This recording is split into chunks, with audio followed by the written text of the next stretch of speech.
Okay.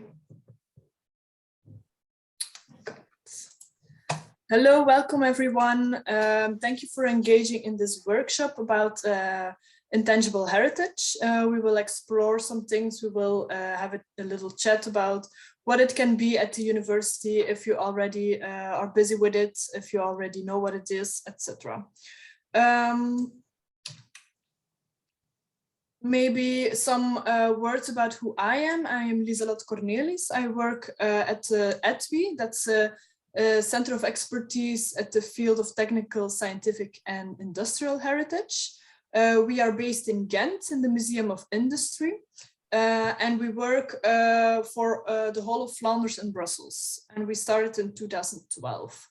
Our focus is industrial, technical and scientific heritage. So you see the scientific and you see the link with universities and academic heritage, of course. We mainly work with movable heritage, that's instruments, tools, machines, objects, as you already know, a lot of them, and also with intangible heritage. Intangible is about the practices, the skills, the knowledge of things you do with your hands. It's so much.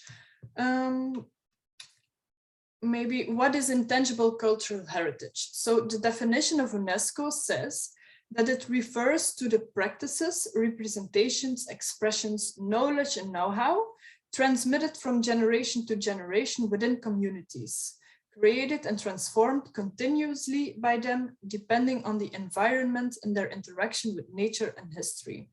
So we see in this definition, you can see important elements. You can see that it's all about practices and expressions and knowledge and know-how. So objects, the movable heritage is like a second part of it. It's all about what you do, what you want to learn to other generations and so on. It's heritage because it's transmitted from one generation to another. We take it to the future. It's culture because it's for people, it's part of their cultural identity. And it's intangible because it lies in a human spirit. It's transmitted by imitation. You cannot learn it from a book or solely learn it from a book, but you have to see, watch and do and practice a lot because yeah, you cannot learn it from one day to another. It's also important is this last sentence because intangible heritage exists only in the present. When it's a practice that is no longer transmitted, is no longer being practiced, then we cannot say it's intangible heritage. But it's cultural heritage, of course. Here I put some examples. We all know a mill.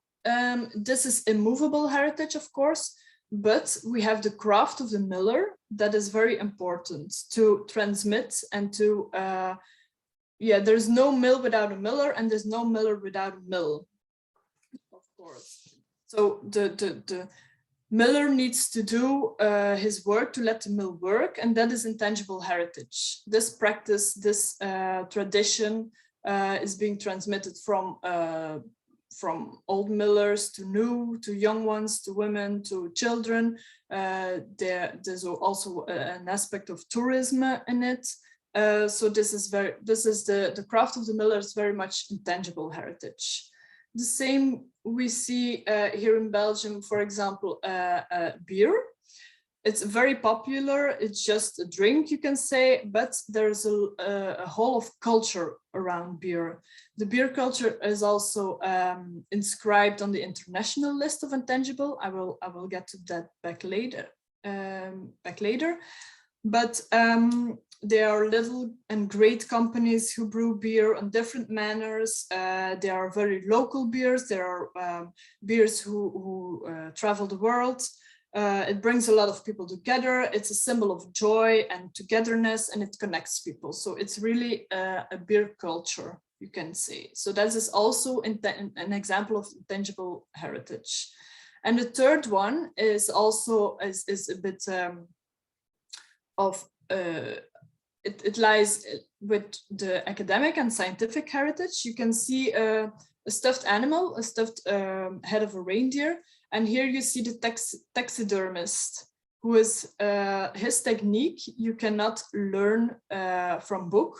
Well, you can always learn something from a book, but you really have to do it and practice it before you can really stuff an animal or do things like that.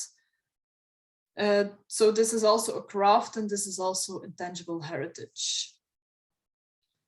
Maybe some context internationally. UNESCO is an international organization, as you know, and in 2003 they stated the Convention for the Safeguarding of Intangible Cultural Heritage. UNESCO works to safeguard cultural heritage and promote cultural diversity as a force for dialogue and development. It encourages international cooperation and knowledge sharing. The 2003 convention is a binding multilateral instrument to safeguard, so to transmit, to make sure it's being transmitted from one another, and to have measures to really to see. We cannot say protect, because that's something we use with movable heritage or immovable heritage, but we say safeguard. The goal is to really incite countries to care about and look after the ICH on their territories, and most of the countries internationally have ratified this convention. They have an international representative list with elements inscribed. So I already mentioned beer culture, but there are a lot of other examples, like a lot of festivities are on the list, and so on. And each country has to have his own inventory. So national, in Belgium we have 3, because we have a bit of a weird government. So Flanders has a national inventory also. A synonym about with intangible heritage often used internationally is living heritage. In Belgium, there is a lot of connotation, do you say that word, with animals, but that's not necessary. Living heritage, it emphasizes the note that it has to be living today, it has to be transmitted today, it has to be practiced today, and so on. It has to be recognized today as part of our cultural heritage. This convention works with 5 domains of intangible heritage. The first is oral traditions and expressions. The second is performing arts. The third is social practices, ritual and festive events. The fourth is knowledge and practices concerning nature and the universe. And the fifth is traditional craftsmanship. With my work at ETWIE, we work mainly with the 5th domain, traditional craftsmanship. But in Flanders, we have a lot of colleagues of other centers of expertise who work with the other domains.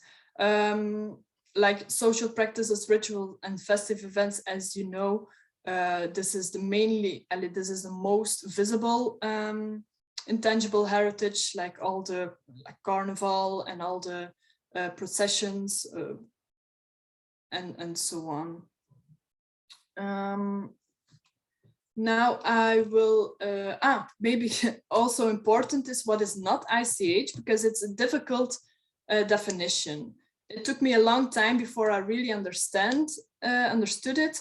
And still today, I sometimes doubt, but with is this intangible heritage or not? Because is it just a practice who is not longer being transmitted, or is it oral history, like interviews, people who tell stories about past times, memories, diaries, also something like that, are also archived, the things we learn from that, and expressions of the past that are no longer practiced. So this is just not intangible heritage, but cultural history. Here's some examples of ICH, both who are in our national list, but also some of them are at the international list. I see beer culture. I see Crafted Miller is also internationally, or yes, Crafted Miller is also internationally. Forging, some avalanche risk management is something also very scientific, very interesting also. Lace making, puppet theater, ice storing in traditional ice cellars. Maybe you can recognize something from your own country.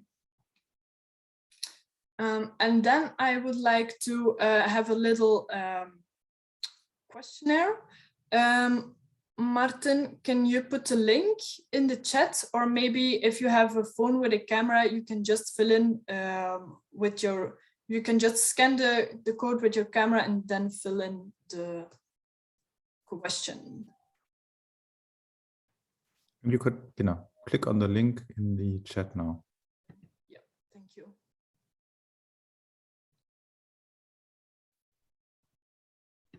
I will have to switch now and see. First answers are coming in.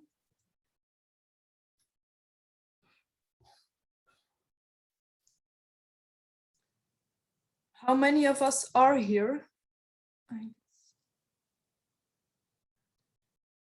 22 at the moment. 22, okay. I will wait some seconds.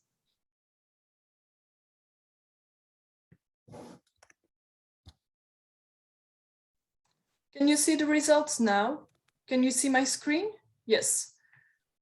All right, then it's a pleasure to see that a part, almost half of you are really working on or with intangible heritage at the university. I will ask you later, and I don't know for sure. No, it's almost okay, something like that. And do you see the second question now? I don't think so. Maybe I have to. No, it says, please wait for the press. Now we have it. Oh, okay. Yes, nice. Okay, it worked.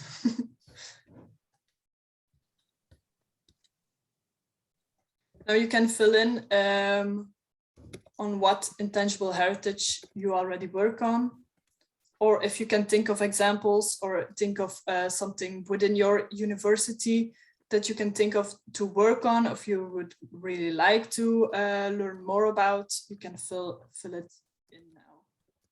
Maybe the link is more easy now than the cell phone and the mobile.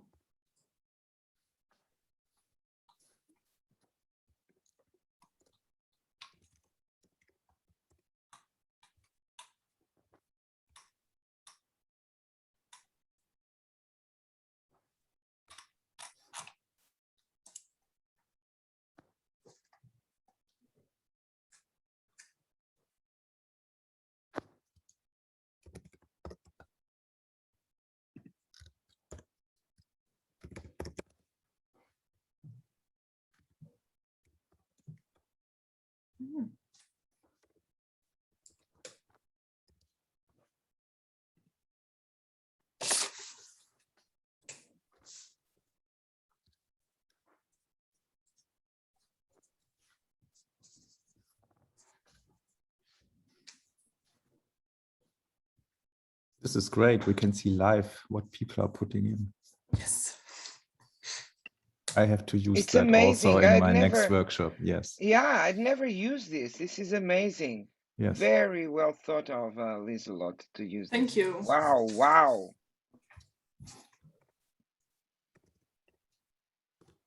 I really like to see it in a cloud like this.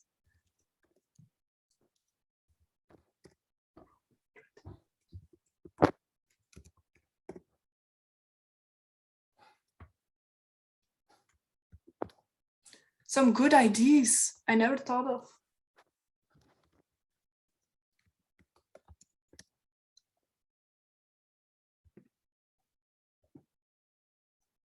Please just fill in. I will let it open, but maybe I have already some questions for you. I don't know who put them in. The ceramic traditions. Yes.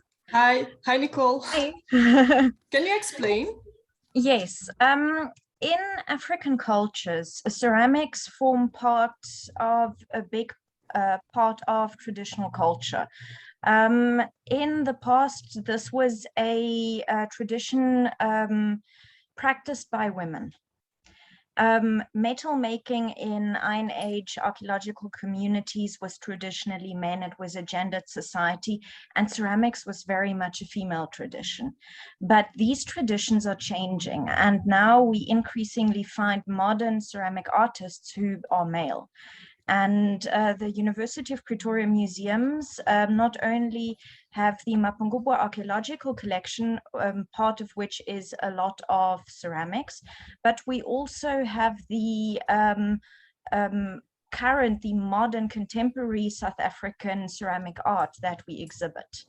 And we're in the process of finishing a new exhibition called the Corrobrick Ceramics. The title of the exhibition will be Unspoken, to not only show the underappreciation of women in art and in society, but also to show new ceramic traditions, modern ceramic traditions, and ceramics as an underappreciated art form in the world. And so we have collaborated with the Corrobrick collection and the Pretoria Art Museum, the city of Tshwane, and we are basically, and Ceramics South Africa. And so we're basically doing a huge collaborative new exhibition focusing on modern contemporary South African ceramics. Oh, nice. And do you have people who demonstrate the craft at the moment? We have a video of a Mamelodi artist called Nick Sitole, where he explains the different elements involved in creating ceramics. For example, water and earth. Together they form clay, and then you need to shape your object. You need air for it to dry, because if you fire it as wet as it is, it will crack. And then, of course, the last element being burning and fire. And then he also explains from traditional ceramic making how he's, for example, using shoe polish to put a finishing touch on his ceramics. So modern touches get added. And we have a video where he literally is busy creating ceramics and explaining it in his own words, in his own environment, in his own studio in the Mamelodi township. Oh, I really like that the traditional craft is being combined with modern elements, and then you can invent a new it transforms within the society, it transforms Absolutely. with the yes. And what's so amazing about Nick Sitole's art is he beautifully combines traditional aspects of art and traditional patterns, but with modern ideas and elaborations. And it's absolutely stunning work, and not only his work, but of the other artists as well. But I can't really say much more about the exhibition because it's still being finalized, and we're still working on the final narrative of the exhibition and so on. But it will definitely focus on women, because August, which has just passed, is Women's Month in South Africa. And South Africa faces a lot of gender-based violence against women and children. So this is a very important topic to us. In addition, September is Heritage Month. And 24th of September being Heritage Day, we really want to focus on the tangible and intangible heritage, because the tangible heritage really does represent these intangible traditions and indigenous knowledge systems. Yes, of course. And do you have a way to to keep this knowledge within your university? I mean, an object you can describe in a catalog or something, but the intangible heritage is very much more difficult. Have you found a way for that? Ideally, we would also create an exhibition catalog where we explain these traditions and backgrounds and so on. But it's very difficult to bring this across if people don't participate in a physical tour. I mean, there is a lot I can tell them in a physical tour or an online virtual tour, but walking through the exhibition on your own, despite the information panels, there's only so much you can bring across. So the video adds a lot to the exhibition. Oh, that's very good. That's very good. I will check. Yes, instrument making. I already thought of that. Can you explain? Maybe I don't know who filled it in, but can you explain what instruments and what are you thinking of?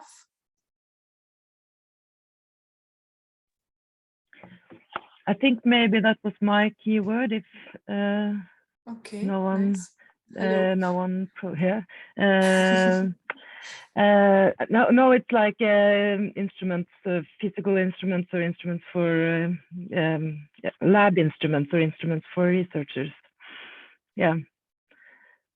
Is it right that most of instruments now are from companies and not, and because it used to be made by the university itself? Yeah, because I work with, I build collections from the difficult faculties, and earlier they all had their own instrument. They had their own instrument makers, and now it's just one environment in the university where there's not many left of them. So the knowledge is yeah, it's maybe in the 60s it was maybe 20 persons working as instrument makers. Now there's 4 maybe, and most of the instruments are being thrown away, or they're just bought and they're not repaired. So it's a lot of knowledge we can't, it's gone already. So we could do this intangible heritage project on it 10 years ago maybe, but it's harder now because it's all already being cultural history as we speak. It's threatened. Yeah. And do you think this is very much a loss, or are the instruments from companies also good, or do you really feel it as a sort of a loss? It's both, of course, because instruments that are more accurate are better than instruments with more slack, even if it's homemade. But I think it's a loss because it was an environment where people follow the research, where the research and the objects. Can anyone help me with this? Because Martha, do you have any thoughts about this? I think it's a lot. I do. I think yeah? you raised such a good point, Anna. Mm-hmm. And I think that it's overestimated. It's kind of overlooked, this dimension of university intangible heritage. So there's, I think, well, there's one comment I would like to make to Anna before I just explain what I think about the intangible part. But it's that we tend to think in museums that we only collect the past. Okay. And so what you said was kind of that bias, the bias toward the past. However, in universities, heritage is constantly being generated. So if you go now to the University of Oslo, to any laboratory, there is stuff being trashed, there's stuff being separated, there's stuff being selected, there's stuff being cannibalized and worked, and that will be the instruments of the objects, the collections objects of tomorrow. So I think we should be very mindful of this, our position towards it. We're not just collecting what was left behind 10 years ago. Okay, I think we should be more proactive as curators in that dimension, more like an anthropologist, okay, more like an ethnographer, I think. So the other thing is that there's not only, I think that Sebastian, could even talk more about this. There's a lot of research being done, although this research is not really so much in heritage, but it's history of science and tacit knowledge. So there's a lot of practices, a bit like the taxidermist. So if you're a young chemist, you need to learn how to position your hands in order to, you know, feel a pipette or whatever, you know. So there's a lot of stuff in science that you only learn through doing and through observing and through mentorship, okay, and even thinking. Okay, so there is a lot of research since Latour, Bruno Latour, and so on, but it kind of does not connect with our world. It's this divide of historians and curators. So that's the 2 points I would like to add to that respect. If I may just add, because I was very interested, Lieselot, in the fact that you pointed out that oral archives and historical approach, in fact, is not considered as intangible heritage. So that's maybe one of the reasons as curator, because sometimes we arrive with the historical perspectives when as you said, Marta, the choice is already done. So this is what we discussed during when we discussed about collecting contemporary heritage. So it's always difficult to, to switch between one approach to the other and to see when you become intangible. But tacit knowledge for anyone, any professional activities within the university is very important. And I'm just wondering how much it comes as intangible heritage. How can we approach it like that? Or is it a kind of, historical documentary or material documentary for us curator to preserve information about how university is working and how science is being made. So I think that's why intangible heritage is always very complicated for me to grasp. It is, but it is very complicated. What an important element with intangible heritage is the community that lives. The community, it doesn't have to be a great community, but like you said, the taxidermists in Belgium, they are, I think 10 maybe, 10, yes. That's not a lot, but it's a very small community, but you feel that it's alive. The practice is being transformed through with new products, like for example, with the skin to save the skin, and there are new products is being transformed. This community is a very important very important part of intangible heritage. If you have, I now have to think about, there is a table, an object in Brussels, and they do not know how it works anymore. Like that's more the tacit knowledge maybe, but the craft and the social events, and that's more like embodied knowledge. Embodied knowledge is something you have in your hands, like riding a car. That is embodied knowledge, and that is something intangible heritage has also. Someone who masters a craft just does it without thinking.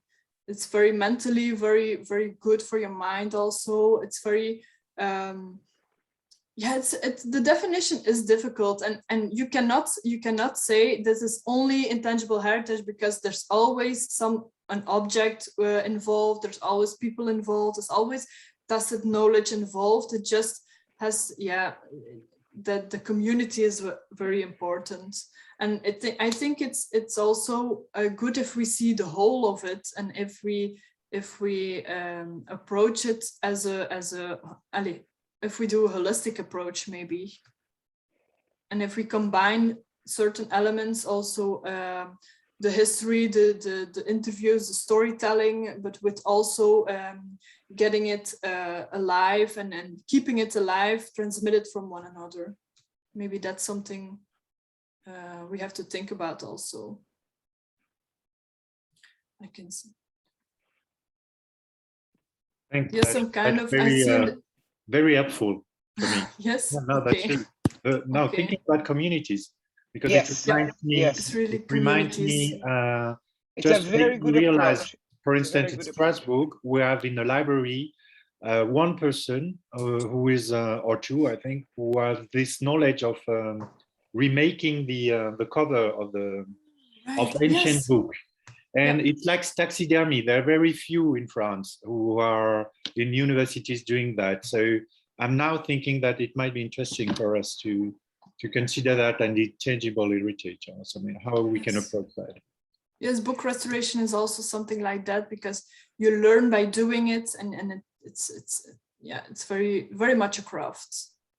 But also I think also festivities at the university, I think there are a lot, and I see birth rituals. Yes, very hot topic in Belgium and Flanders. And I see maybe, I saw something, 24 hours vélo. Can someone explain? I don't know. Annelies, I thought it was you. Yeah, in Louvain-la-Neuve, we have a tradition of 24 heures vélo, and it means that the students, each faculty, they create their own like giant float, which they work on for months. And they use, a lot of them use recycled materials, and they always have to do with their faculty somehow. So the chemists will wear their lab coats and they'll create this chemistry table, and you have to be able to bike with it. So it's often like two people on their bikes in this thing, and then you do a kind of relay normally, or at least the student societies do a relay. So every couple hours, new students come in, but you need to keep the float going for 24 hours. And then there's always people who also take it very seriously, who are doing it for like charity or something. So they're actually doing 24 hours. And then you have a group of students who are getting drunker and drunker and trying to kind of bike with these giant floats that they've made, some not very sturdy. And yeah, in the museum, we don't actually preserve any of those floats. I think the student societies sometimes preserve their own, or they have like this ritual of kind of destruction at the end, which is also kind of a wonderful intangible heritage in and of itself. And yeah, but they're fantastic, and they go past the museum every year. So if you're in your office, you can kind of see them go past, and you can see all the different floats, which is really cool. But yeah, I think it's a fantastic tradition. Oh, nice. And it has its physical aspects of those floats, but it's also kind of the whole tradition around it, and the fact that each society has their own way of dealing with it is really cool. Oh, that's cool. And how long does it exist? I never heard of it. I don't know how long it exists. I know that I think it's also based partially on I know in Leuven they also have their 24-hour run that they do with the different societies. In Ghent also. In Ghent they have a run too. Yes. So I think it might be based on that, and then they kind of changed it to a cycling thing and made it much more elaborate. But yeah, I think it's based off of traditions that go a lot longer. But yeah, they also had to stop it. I mean, for COVID, we didn't have it last year, which is also a really big shame. But yeah, hopefully this year again, or if not, next year again. We'll see. Yes, now you mentioned COVID. We can see that also a lot of traditions are being transformed because of COVID, like it's a digital tradition, or one time it changes. So that's also very important. Most of the traditions can change and will transform through society. Maybe you know, to give an example, also Saint Nicholas.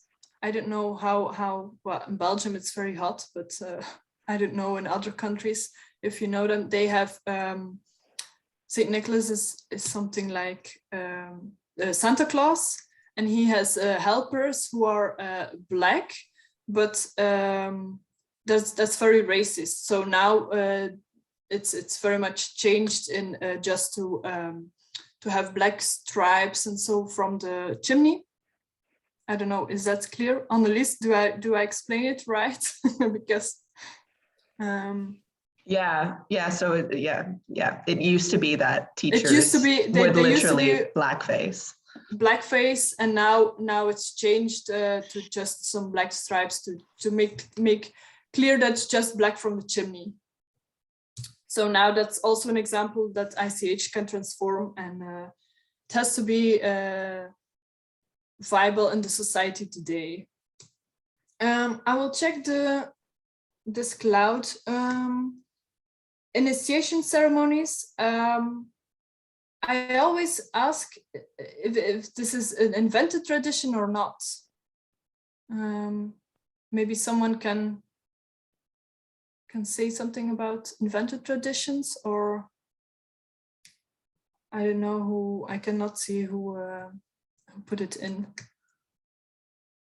Maybe academic ceremonies is also something like that. Because I already heard it's like an invented tradition. It's not really transmitted from generation to generations, just to, I don't know. But I don't know. I did not ask the university in Ghent or about it. So maybe, hello, everybody. Yes, Chiara. Hi. Hello. I mean, it's not me who wrote down the point, but I'm thinking about the University of Padua, and there are initiation and rituals, or maybe they are more end of I don't know, initiations to life after university, and I've never worked on them. I've never studied them, but I participated to guided tours within the ancient buildings of the university. And there the guides say that this is original, this is very old, the tradition. It has changed in time, but the idea of course, laurel, do you say that? Crown, and yes. Some challenges that or nasty things that the student have to do to try, like have a, how do you say that? Like a raw fish inside your something very strange, a raw fish inside your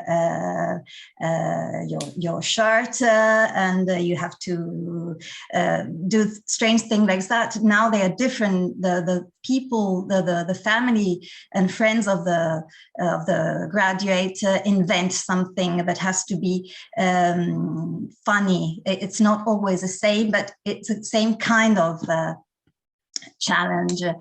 And they sing rude songs, not too rude, but a little bit rude.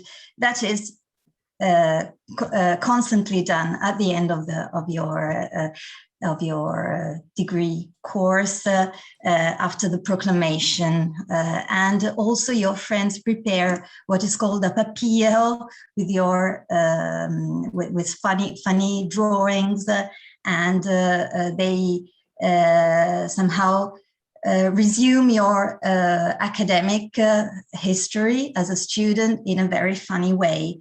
And this is very traditional. Also, exhibitions have been made about it, about these papier, and they're still doing that. Every photocopy shop offers a service. We do papier, degree papier. So it's still totally alive as a tradition, but it's an old tradition. I personally didn't study at at the University of Padua, so I didn't experiment it. I was in a different Italian university, University of Parma. There, you can't find anything of that. So it's really specific of Padua. So this is just because when nobody was answering, so I'm just telling you about this. Thank you. Thank you. The Paduan experience.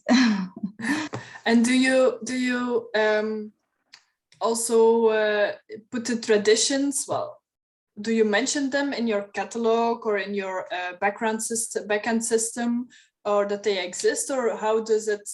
Well, it's being safeguarded because it's being transmitted, but is there some proof of that? Maybe Actually, I've heard just before the COVID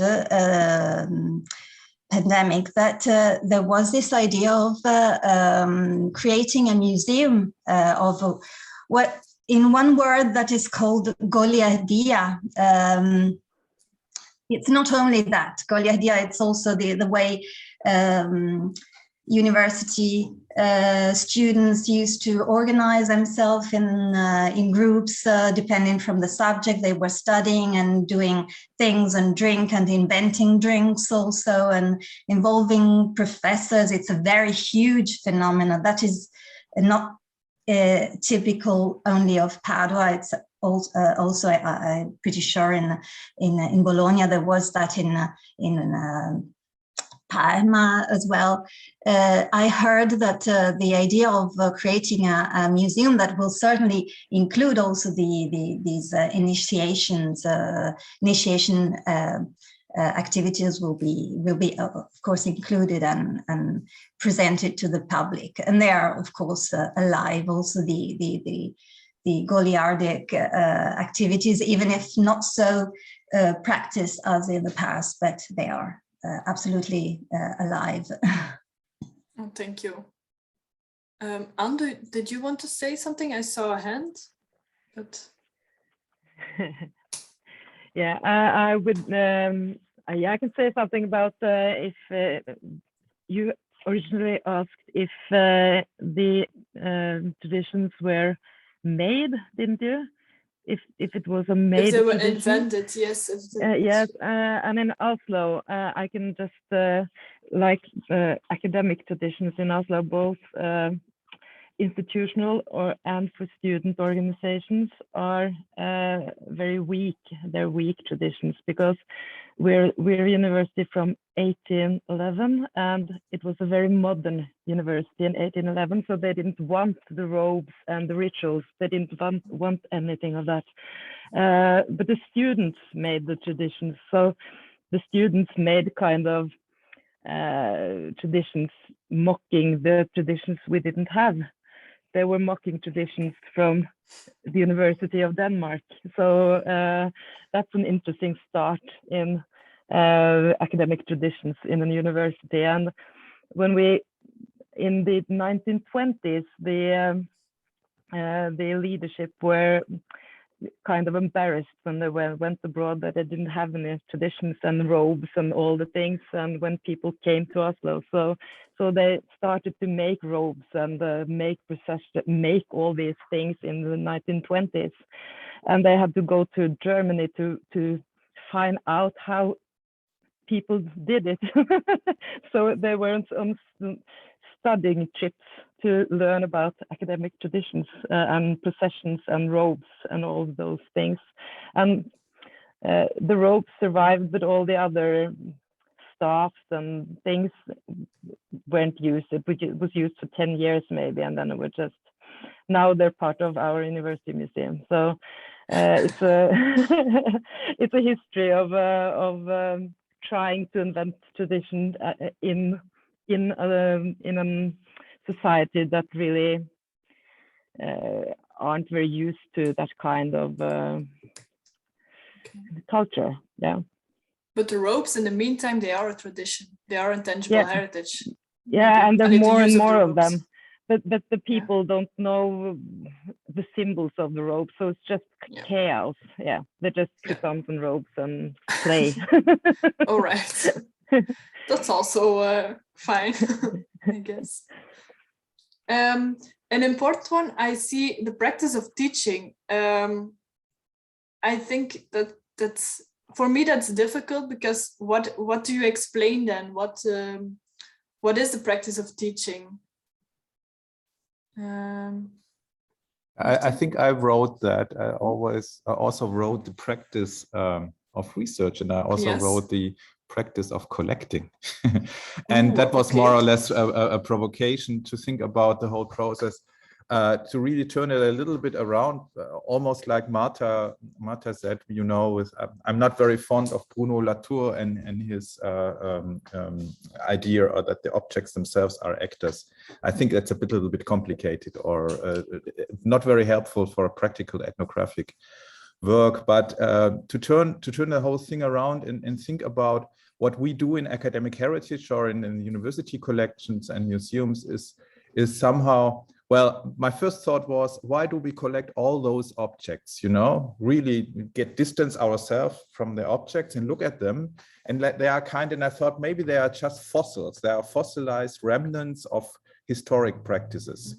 And then my next thought was, okay, we collect historic practices. We can't collect the practice, so we collect the fossils, the remnants. And then my next thought was, maybe we should think about that we are in the role of distancing as an ethnographer from the whole process of doing science, of doing research and doing teaching, and look at it as a cultural practice, like intangible cultural heritage. So why only beer making? Why not teaching and research as practices? And we are the professionals, kind of heritage ethnographers, who could think about, how would I explain to somebody from Mars or somebody from another galaxy what's going on here on Earth in the knowledge department? So that was more or less, you know, just associative thoughts to radically question what we are doing here with all the collection and all these old stuff in our depots. That was not really, I wouldn't put up a program now, but I would like to have a discussion in that direction. A little bit, you know, more creative, get thinking outside the box and maybe doing something really new. I think I was inspired by a lot of the new university museums, like in Ghent, the GUM, and there's also a new university museum in Germany, in Göttingen. And they are all trying, as far, I haven't been to Ghent, but what I have seen from Ghent and what I have seen in Göttingen is they are all trying to look at the practice of research and science. And so that was my, you know, it's not very consistent what I bring up here. Sorry. No, it's good. It's good to think about, because it's not always easy to define something. Is this intangible or not? Is it something else? Because yeah, the practice of teaching, it is a practice, and it is maybe from the generations the same or being transformed, but it's always like with something very recognizable from outside. Maybe that's something also important. I don't know. Reading, this is very funny, but yeah. I once had a discussion with a friend who also works in another center of expertise with intangible heritage. If someone is reading, is this intangible heritage or not? And you can say both ways. You can say no, but also there are arguments who can say yes, and it's also very understandable, and that's very funny. Language with reading. Is language a cultural practice? Yeah, because there is a community. It's transmitted. It's transformed. It's part of our identity also. So those are the things that are.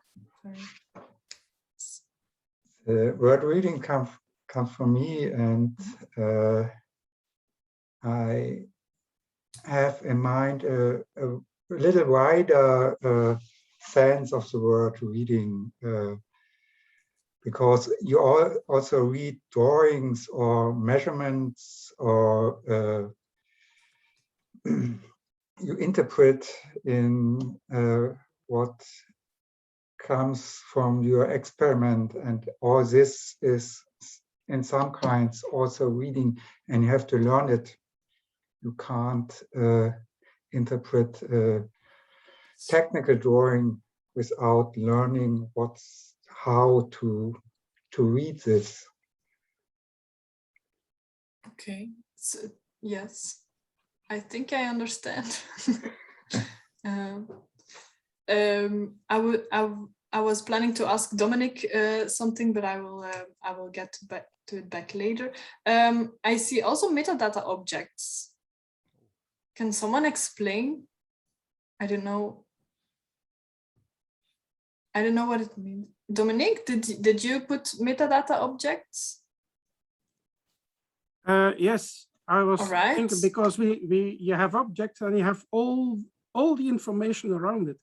Even that's also what I entered, maybe spoken testimonies. Somebody tells a story about that thing. It's not just a knife, but that knife was used to do this. Is that also something that can be regarded as intangible? I would say no, because those are more the storytelling, the memories that are linked with the objects. Because I cannot think of a community and the transmission of the craft of the festive event. But on itself, the testimony, if it is a really interesting, let's just give an example, just a fictional example. It was a pen. Okay, that's a pen. Nothing. There are millions of pens in the world, but that pen was used by that person to sign a treaty. Mm-hmm. At that moment, the person who signed the treaty, that pen was there. Isn't that intangible evidence? Yes, it's very much intangible evidence. It's it's cultural history, but it's for definition, because UNESCO stated so, it's intangible cultural heritage is that it's not. But there is a line, it's very thin line, because not all intangible things or intangible memories are intangible too, because you tell them. It's not that you have an object or something like that, but ICH is very much the aspect of the community. Yeah. The aspect of the transmission and the safeguarding, not protecting, but safeguarding, also very important. I understand, as you explain it, that it is a very thin line. Yes, it's a very thin line. If stories about something come from a community, many people can have something to say about an object. Yeah. I can get another example from the war. If a tank came in, it was the first tank a whole village saw, and rescue them from the oppressors. That's a whole community who can say that tank was our savior. So I understand now, as you explain it, there is a very thin line. There is a very thin line. I have to think within maybe, for example, the practice of the steam machine. Machine, yes. It doesn't exist a lot of. There's not a lot of steam machines who still work in Belgium. Is this something? Is there a community? I don't know. Maybe 2-3 persons in Belgium. Is this transmitted? I don't think so. So is this intangible heritage or not? Because working with the steam machine, it used to be intangible heritage, but it is still now. That I'm not sure. So is this just a technique of working with the steam machine, or is it intangible heritage? But Dominic, you on a daily basis, you are busy with intangible heritage. Did you know with making preparations and so on? It's like the taxidermist. I think you also, yes. So really? when I dissect something and prepare some system to put in a jar and preserve it for the students? Yes. Oh, I didn't realize that. Thank you. Yes. That's why in Belgium we have a new grant since 2-3 years. It's for the safeguarding of intangible heritage, but especially for the transmission between master and apprentices. Okay. And maybe that's something for you, Dominic. Yeah, I can yes. imagine so. Yes, Because, so it's very 3 years interesting ago, grant. I actually built a skeleton of a dragon, so non-existent, but completely Perfect. Scientifically sound. It could exist as I produced it, and the story around it, it could exist in nature. So we have in the Berlin collection, in the zoological collection, a Minotaur, you know, from old Greek mythology. Mhm. And it really looks real. So you really think, I think Okay. I did it. Yeah. Thank you, Lieselot. I didn't realize that I was part of it. Yes, but that you was are part of it. that was exactly my intention, or what I meant. So even on self-protective is you know, the collecting of objects itself, intangible heritage, but it's more as a thought experiment to define the, you know, to define what's part of intangible heritage and not. I have a problem with the cultural in the ICH thing. So what is cultural and what is not? So intangible cultural heritage goes very much on, you know, the practices which are not industrial, which are ancient but still used. Yes, it can be, but if you look at what's collected and what's declared, you know, what UNESCO is declaring, it's very much the ancient practice of making this or making that or celebrating that. So and that's always, you know, what is culture is always, you will never define what is culture, because it's like love or God. It's never defined in the society. It's always part of the discourse about it. So if you transfer, we had a discussion about what's intangible academic heritage, and there we went there. I was just somehow, what is academic heritage and what is not when you make it intangible. So I think it's a great question. It's very hard to separate it from daily practices, from practicing language, from practicing science, from making, you know, taxidermic objects. That is definitely intangible heritage, in my opinion. Definitely. We had also the discussion. There are special departments at university who make glass for chemical and physical experiments. And they are very professional glass makers. And some people say they are better than, you know, people making glass for overall consumption. So, and that is also, we discuss about it because it gets lost. The more, there are a lot of chemical or university who close their glassmaker departments, which is very bad for the experimental physicists and chemists, because they really need their custom glass, you know, stud. So they have a new idea at Wednesday evening and they need their new glass on Thursday morning. So, and if they don't have the glassmaker within the university, it's bad for the science. But the university thinks about, oh, why do I have to have a glassmaker the whole time when they are only needed once a month? So this is, and then we start to discuss, isn't this intangible heritage, because it gets lost? But what about the things who don't get lost?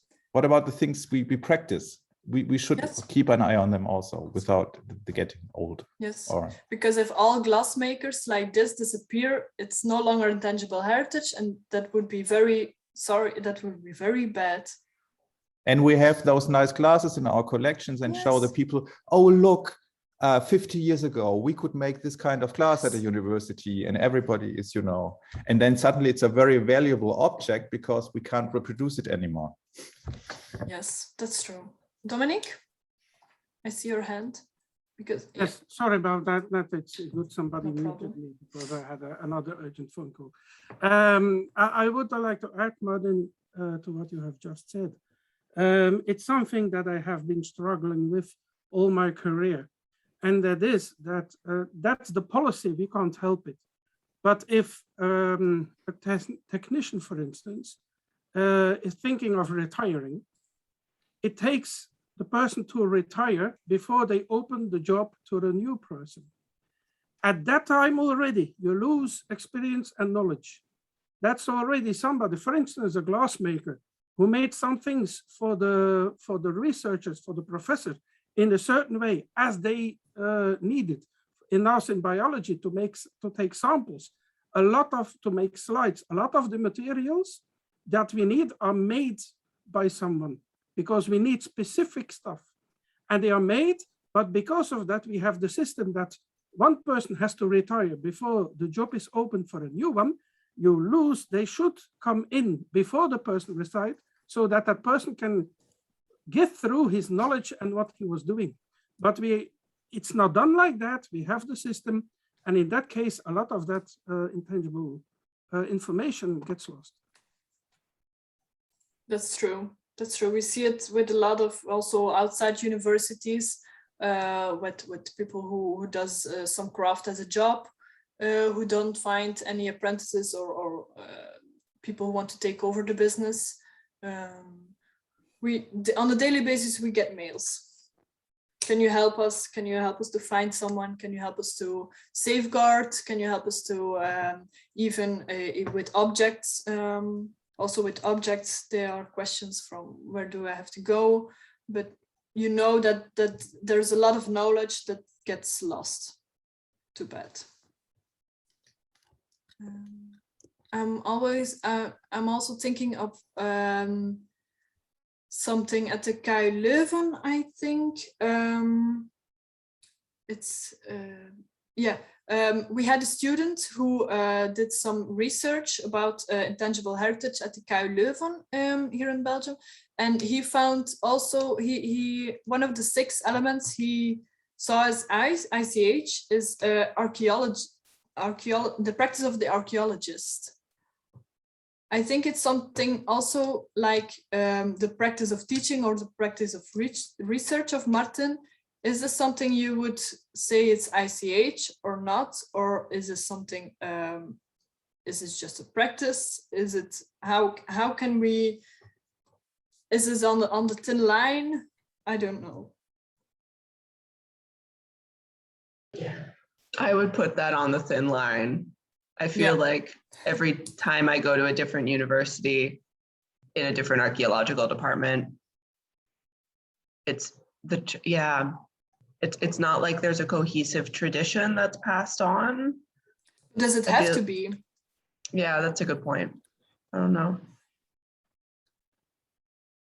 You can call something and there are regional differences, or like the clock culture to make clocks. I know, today it's like 2 or 3 clock makers in Belgium, but in the past there were very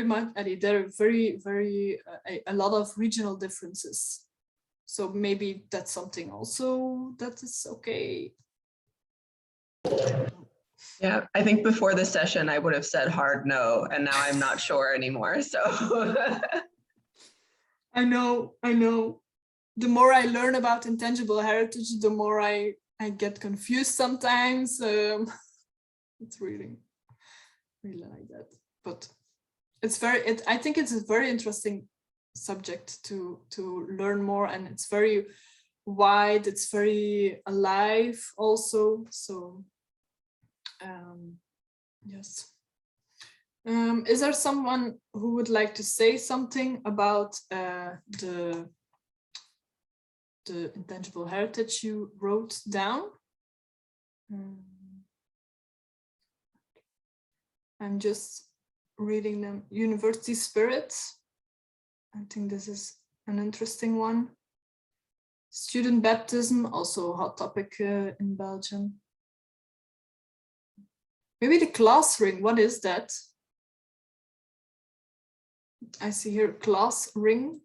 I think class ring it's me. When thinking about the intangible heritage, I came to my mind is our university's class ring.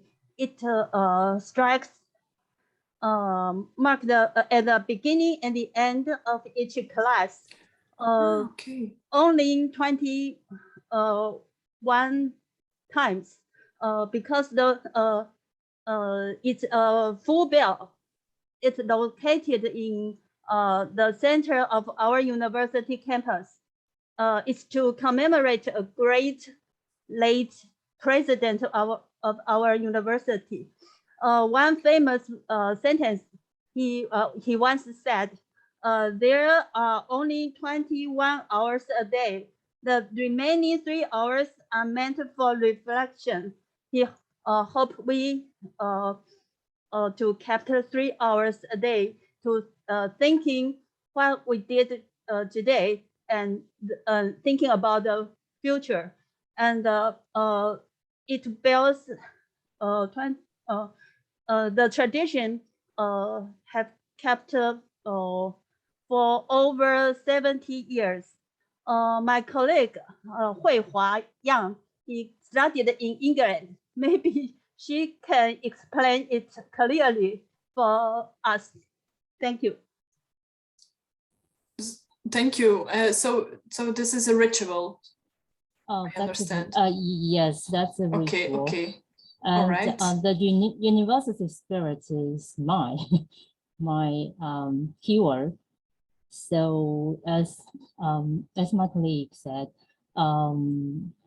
university spirit is kind of very important in our university, and I raised it up because I thought it's something passed from generation to generation, and it was revisited many times, and its content has changed from time to time. So I thought it's worth thinking of this as the intangible heritage. But I'm not sure. Yeah, thank you. I think it is. I think it. Yeah, it seems to me. Okay, maybe I can now. I have a screenshot of this because it's very. And maybe I can go back to the presentation. But I think we covered most of what I wanted to talk about. This is yeah, maybe some interesting thing.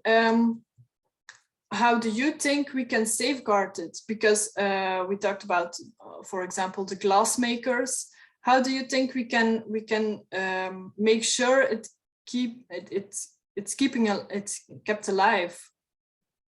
Dominic, I see your hand, but maybe it's from 5 minutes earlier. I don't know. It's from a few. Oh, sorry. Ago. Okay. I was wondering, Lieselot, if you know that there is a chance or not that they augment that ICH definition or review it, because we have been saying it all the time now. There is a very thin line, because that's why I was talking about spoken testimony. If the glassmaker has a special way of working, if I invented, it's too big a word, but I found, let me say it like that, a new way of mounting skeletons that has not been used before. If I don't get around publishing it so that everybody would know, the technique itself of working is ICH, I think. But if I only tell it to somebody because it's a spoken testimony, then it wouldn't be. So I have a bit of a problem with the fact that if we talk to people, to peers constantly, and exchange knowledge and experience. In my case, for an object, that's important information, and that should be part of that. So, but it is part of it, I think. Well, not according to the definition. Yes, because well, maybe I will get back to the definition. I think here the representations, we can define them as objects. You can find them as because when you I also have to think about the clock culture, the clock making. Well, you have the craft of the clock making, but you also have a clock, so that is an object, and it is part of it. It's not that it's the most important. Well, I don't know if you can say not. If you can define them. I see also the word know-how. Yeah. Know-how then is a part of it. Yes. And so if somebody tells you about a certain technique, that's know-how or not. Yes. So it is a part of it. Or it can is be. a part of it. But still think about the communities, but you have a community because you just said that you you share your knowledge with other scientists and so on. So that is a community, even though that's not a community who gets back, who gets together every once in a while. But the taxidermists also have a community, even though they are working separately and so on. But if you can define also it's very much dependent on the people. Do they define themselves as craftsmen, or if people celebrate carnival, do they you can feel you can sense the feeling of community. That's an important one. But well, it's certainly a very small community, but as glassmakers, taxidermists and so on are disappearing. And skeleton builders, like I do, it's just because I like it and I like working with it. I'm a biologist. I didn't get any training. It's something that I learned doing, and because I had a time frame that was too short to actually produce a skeleton, in that I had to invent that new technique. I was looking for how can I do this much quicker. So it is a very, very small community, and it's a disappearing craft. Yes. And so disappearing know-how. So I think I just made the line even thinner. Maybe. Maybe. Okay, thank you. But it's very interesting. I really have to visit you, I think. You are most welcome. Yes. I will send you a mail. Okay. Yeah. Marta, what? Because I didn't follow the chat, but get organized, assemble the co-authors, write a draft. No, I tell you, because yes, you said we're not. The more I learn, the more I know, the less I learn, kind of thing, and it's true. But at the same time, this was never done. This exercise, of dissecting intangible heritage through the angle of the university. So I think that you have here a fabulous paper. Really, I do. Because as far as I know, there was absolutely nothing written through this perspective. And so what I say is a bit brutally, sorry, but it's just to, because I'm multitasking. But get organized, maybe other people from the workshop would like to be co-authors, write a draft, a summary, typify, nice. I think that would be very nice to typify you, because all these things, the students, also critical, what are the things that we are overlooking here, criticizing the definition, how does it apply? I mean, really, I would stimulate you, encourage you. That would be very interesting. Yes, that would be very interesting. Absolutely. I will think about it. Yeah, please do. I think Martin is already in the team. Yeah, for the critical, and you have the emails, and you have the emails of everyone. Yeah. So that's good. That's good. Yes. Well done, I don't know by the way. I don't know the time. Thank you. I don't know the time. But we have still 15 minutes. Yeah, I finished my story. If someone wants to tell something, we have in the Flanders the practice of safeguarding is a lot of transmission from one another. But how can museums be aware of the transmission and be how can they really put them in the museum? How can if someone within 50 years looks at the museum or the catalogs, how will they find traces of intangible heritage? That is some difficult practice we are doing in Flanders. So maybe that's something interesting too. But it's very, very, I think it's very difficult.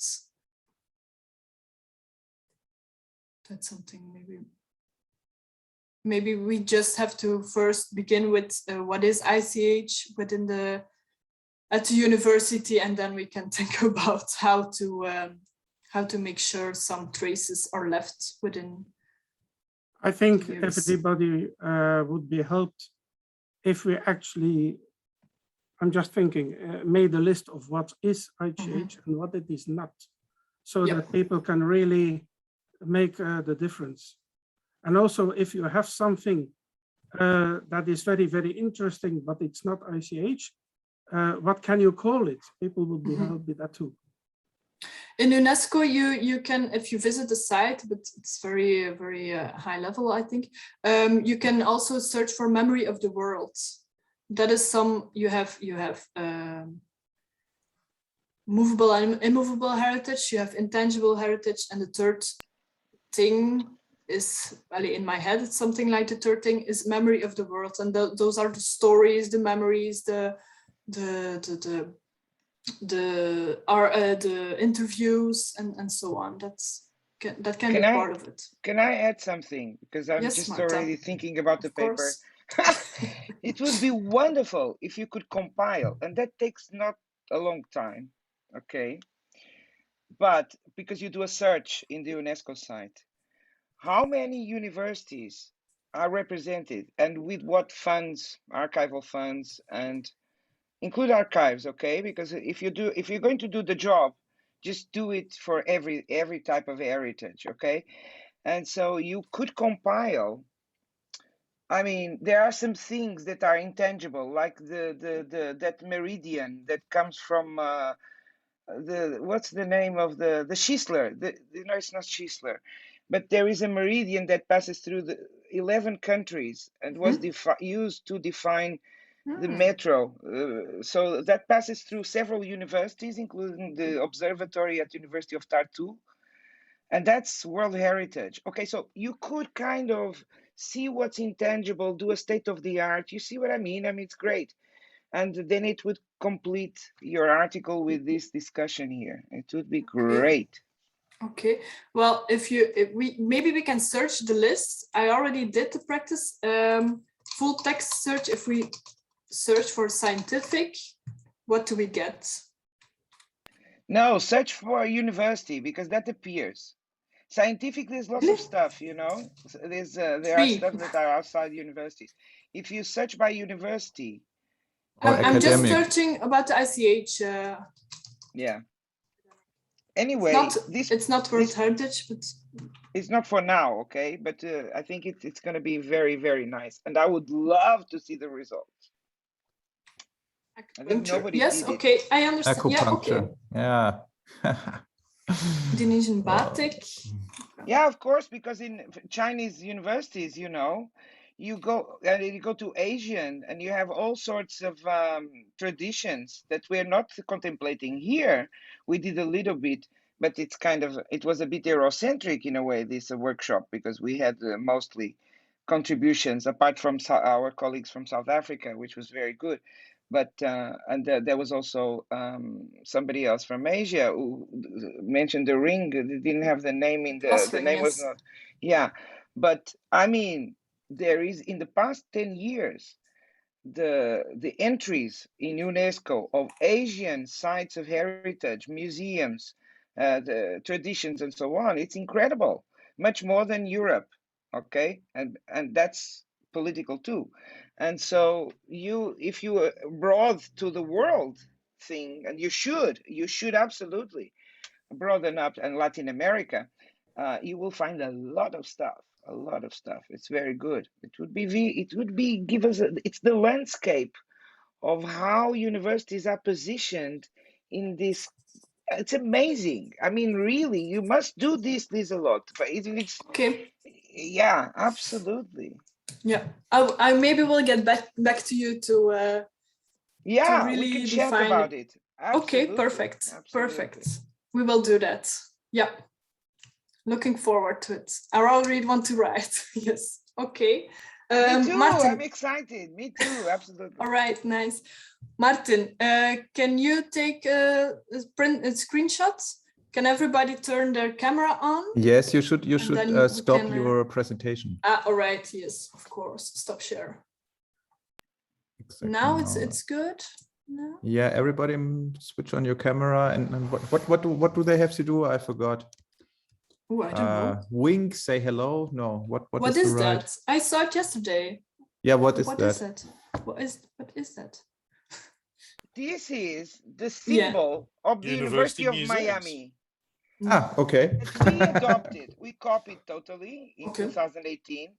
And so now it's the symbol of university museums. Okay? Yeah, we've stolen their intangible heritage. That's right. Exactly.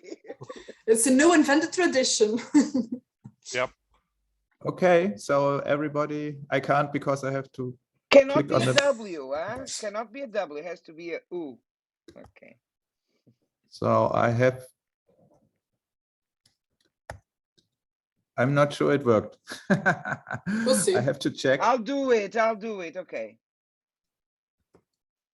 Ah, yes, it works. Thank you very much. All right, nice. Thank you very much for this interesting discussion. And I'm writing a paper. Workshop. Thank you. Fabulous workshop. See you later, everyone. See you later, very Lieselot. interesting. We'll meet soon. Yes, thank you. Bye-bye. Bye.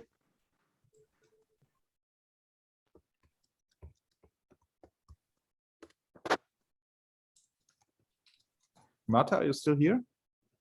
No. What do I do with the screenshot now? Do you know that, Lieselot? I sent it to you or send it to Marta? Oh, you can send it to me. Yes, okay. I will put it on our and, Instagram page. I stop recording. And as soon as the